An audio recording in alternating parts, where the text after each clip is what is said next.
আজকে বাদশাহী রোড কালুক্তা গ্রামে রাস্তায় একটি পথ কুকুর অ্যাক্সিডেন্ট হয়ে রাস্তার মাঝখানেই পড়ে থাকে মৃত কুকুরটি, এবং রাত্রের দিকে শোনা যাচ্ছে অ্যাক্সিডেন্ট করে দিয়ে চলে গিয়েছে। কিন্তু অবলা প্রাণীটা রাস্তার মাঝখানেই পড়ে রয়েছে। রাস্তার মানুষ, গাড়ি ঘোড়া, মোটরসাইকেল প্রত্যেকটা মানুষ পেরিয়ে যাচ্ছে, কিন্তু অবলা প্রাণীটাকে তুলে নিজে সমাধিস্থ করছে না। এবং রাস্তায় যদি পড়ে থাকে অবলা প্রাণী মৃত, তার মাংস গলে পোকা মাকড় দুর্গন্ধ, যান চলা খুবই অসুবিধা হয়, এবং উল্টো সাইড দিয়ে গাড়ি গেলে তার অ্যাক্সিডেন্ট সম্ভাবনা থাকতে পারে।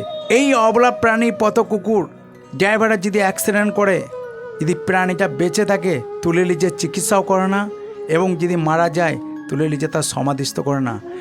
দুটি পথ কুকুর, একটি কালুক্তাকে একটি মুরাদপুর ঢোকরাকে, দুটো প্রাণীকে তুলে নিজে তার সমাধিস্থ করলাম। আমার সাথে সহযোগিতা করছে সাধু ভাই, ওনাকে অসংখ্য ধন্যবাদ। সবসময় অবলা প্রাণীর পাশে থাকে। এইভাবে রাস্তার পথ কুকুর যদি মৃত পড়ে থাকে অবশ্যই নিজে তুলে নিজে সমাধিস্থ করবেন। আমার নাম আমির শেখ, পশুমিক। অবলা প্রাণীর পাশে থাকুন, ক্ষত থাকলে চিকিৎসা করাবেন।